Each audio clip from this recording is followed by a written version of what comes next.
All right, here we are back with week 2 of Peter's season. Last week, I told you that those candles represented Hannah because they carried over from her season into this one. But Frank, my dog, knocked over the big candle and it just completely smashed. So it had to be the end of Hannah. And it was. Great job, Frank. But let's talk about that. So we're kind of carrying over from the first episode into the second, where he left off talking with Hannah. And Peter has just a minor lapse of judgment here and invites her back to the house, which Hannah doesn't respond. I think she just wants him all to herself right now. But then she also says, I don't know if I made the right decision with you. so let's take a confused girl and then put confused with that, and that is the recipe to win over the guy that you dumped because you were confused. In her defense, maybe she was really just looking for some alone time after running into Peter so that she could deal with her emotions, but in comes Peter and she's kind of forced to talk about why she's upset. But she did tell him, let's catch a plane. Thank you, Peter, for saying that you want someone who wants you as much as you want them, because that is not Hannah. She's not sure still if she should have picked you. She got screwed over by a guy who had a girlfriend, and then her second runner-up ditched her for a supermodel, and now she's still unsure if she should have picked Peter. Seems pretty obvious if you ask me. But Peter's clearly struggling, so Hannah naturally asks him if she can give him a hug and proceeds to climb on his lap. It's just like caressing her face against his, just like taunting him. All I can say is thank goodness we are getting this out of the way now before he's actually established relationships with people besides Kelly. But I totally understand his logic of wondering if he needs to move on in order to fall in love, or if he needs to fall in love in order to move on. That is a struggle. I get that. After a breakup, that is, you deal with that question. And now he's forced to go confront the girls, and he's worried about having sparkles on his pants, but really it's on his shirt, it's on his jacket, it's all over his face, and he probably smells like Alabama. But I think that they got the closure that they needed, or at least Peter did. I think he needed that to realize, like, no, this isn't going to happen. And she wasn't even giving him any security with that conversation. So Peter moves on. I don't know what the deal is with Hannah. They just kind of left that out in the open, but I don't know if I care that much. That sounded really mean. I care. Okay, but this is Peter's season. So he cancels the date, and naturally the girls are very upset. McKenna looks like the devil took over. I personally think that he did the right thing. I really commend his blatant honesty so far. He's not pretending like it's just nothing to see his ex, who he was in love with 3 months ago, and he's owning the feelings that he has, but also fully committing himself to moving forward. I think it's great that he's communicating that with them, but I do feel sorry for the girls. Some of them are a little over the top emotional, but maybe because they just wasted one of their outfits and they only have so many. Now, Natasha, she was extra sassy. I mean, it got his attention, but it also kind of felt like she was approaching him and expecting him to do what he would do if they were like dating forever. I think she needs to be reminded that this is their first date. Peter probably forgot your name until Chris Harrison reminded him just before you came in and showed you like a picture of your face. This is Natasha. In fact, Peter had to say Lexi's name out loud while he was walking with her and asked her what she did on the first night because he didn't remember. But I get it. He's supposed to be ready to move on, but he also can't control when ABC has been permitted airtime to air their shows. But I really like that he is taking each individual person aside and having his own conversation so we can hear them out in their feelings and also explain his side. He's also like completely fresh with each of them, not carrying over frustrations or emotions from the other conversations. I think he knows they'll each handle it differently, so he's treating it like its own relationship and tending to that instead of just a blanket statement to cover all the bases. That to me makes the most sense when you need to deal with a situation that makes absolutely no sense in the real world of dating. In every season, we have to hear someone who preaches about how they left so much back home and sacrificed so much to be here. Same for everybody. In this season, that is Sydney. I don't know if you're looking for sympathy or to be treated differently, but literally everybody left a life back home. Okay, so.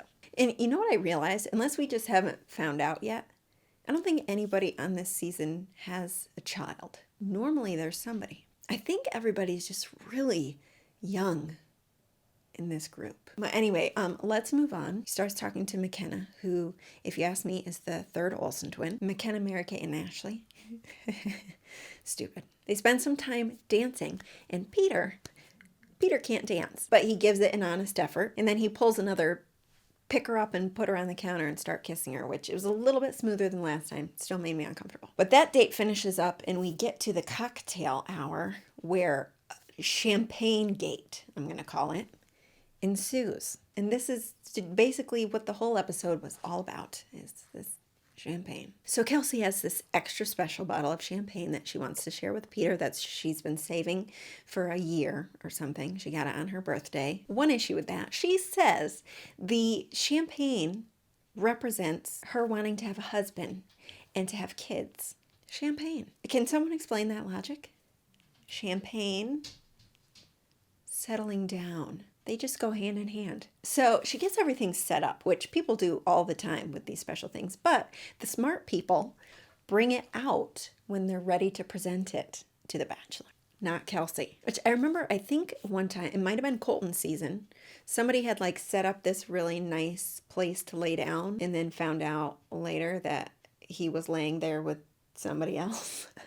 You can't do that. The producers all over that. Eat that up.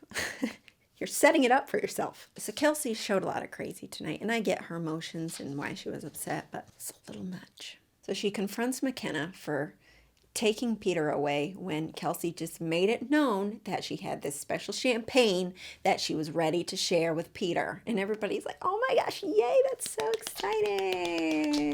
So McKenna butts in and ruins it. She ruins the champagne presentation. What is up with all the girls confronting each other for stealing Peter? It's part of the game. It happens every time. But here she goes telling McKenna. Clearly you don't care. And McKenna, I thought, was trying to explain her side. Maybe not apologize, but try to mend the situation a little bit. Which to me kind of shows that she does care.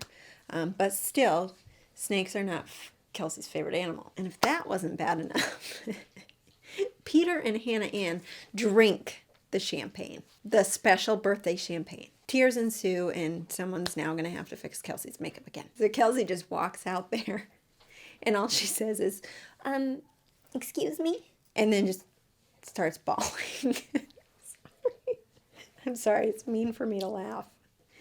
But what are these guys supposed to think? And now Peter once again just shows how very nice he is and goes to find her to figure out what's wrong, try to console her. And she says, No, don't want to see him. People, these are first impressions here. You're trying to make him your husband. Is he going to want you as a wife? No, go away. I'm sorry.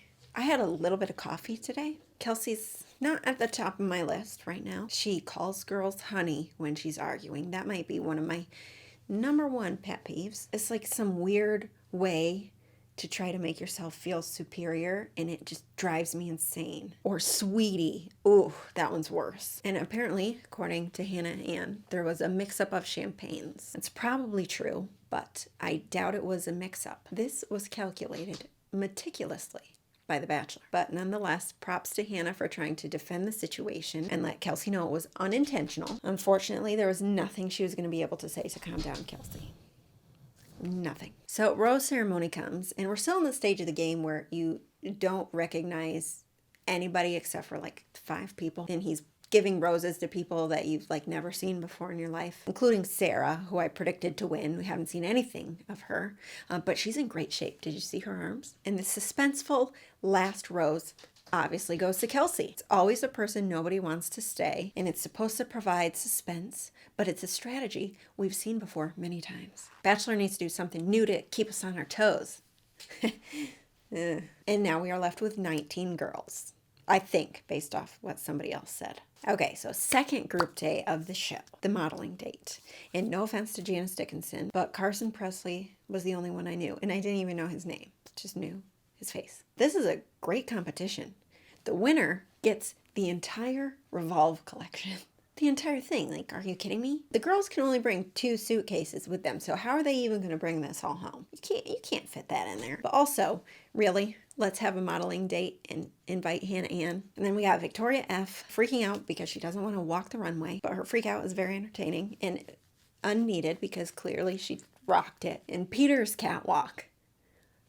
Honestly, not bad. I think they might have prepped him for that because it's impressive for such a little weirdo. This whole thing was like prime advertisement for Revolve, as if they don't have enough Bachelor contestants of the past wearing their stuff in all of their Instagram posts. Now they have millions of viewers seeing a whole date dedicated to their clothes. And did the girls get to pick out their own outfits? Because they were not great. Now Hannah Ann comes out in a wedding dress and a veil. A little tacky, but I also wasn't that impressed. Maybe it wasn't the best outfit to show off her modeling skills. Maybe she doesn't model runway, but I was expecting just a little bit more. Personally, I don't think she deserved to be in the finals based on how the other girls were walking. It's like if she wins, it's basically cheating. Like Kelly, cheater. But she wins, and then wins all the clothes, and she probably already models all the clothes, so what does she need those for? And Victoria F, oh, come on, girl. We got happy tears, nervous tears, angry tears. I don't think that's the end of it. I think we got more. So at the cocktail party, Peter pulls her aside and talks to her, and it's clear that something is wrong, so he asks her about it, and she says nothing's wrong, and then proceeds to list all of the things that are wrong. It's just a typical girl move. We all do it. And all the crying leads to Peter realizing he needs to take her away so that they can have a little bit of privacy, because she's like talking to him like this.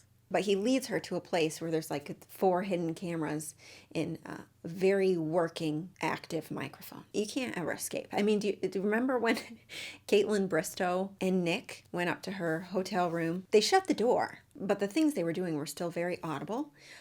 And we could hear every bit of them inappropriately breaking the rules. It's just how it is. Meanwhile, McKenna is chatting with Hannah Ann, and they say that they both feel like they're in a really good place. I don't know what that means, but I just get this feeling from them that they're very young, like college girl vibes. Like they're not trying to get married right now, but if they had the opportunity to marry the Bachelor, then they probably, they'll do that. Just remember, these impressions that I get are based on what ABC wants me to see. Always be Cam. And now Victoria gets the rose. Kind of felt like a pity rose in a way, like Peter wants her to know that he does see her and notice her. So maybe not a pity rose, but kind of a pity rose. And the way that she accepts it makes me think that she's probably one of those girlfriends that kind of just mopes in her feelings. Takes her some time to snap out of it. And she's like, okay, I'll take the rose, thanks.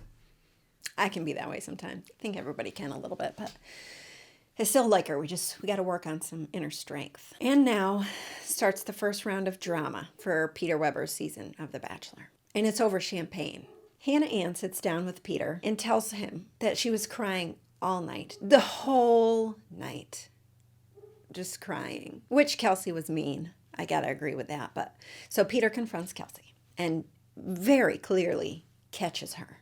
Like, caught you. The first thing she does immediately is just starts crying. That's what people do when they're guilty and caught. She doesn't deny the things that she said about Hannah Ann. She kind of just dances around it and tries to explain why she feels like Hannah's just so awful. She knows what she did. Now, let's say Hannah Ann purposely did drink your champagne. Even still, do we have to call her names and not hear her out? Or can we act like a mature individual and seek proper conflict resolution? I know what I want to happen, but I know what won't happen because it's good TV, and I can't deny it. I do, however, think that it's a possibility that we don't see all sides. Maybe there's some evil to Hannah Ann that The Bachelor isn't showing us because they have to have a villain. I mean, it's like Kaylin and Hannah B. A lot of drama with those two. But then we saw that both of them had some issues.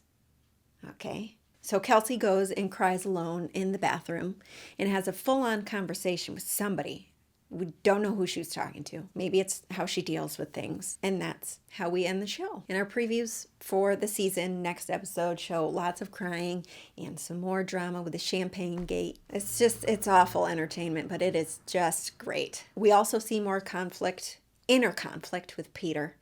My prediction is that he wants to marry Madison.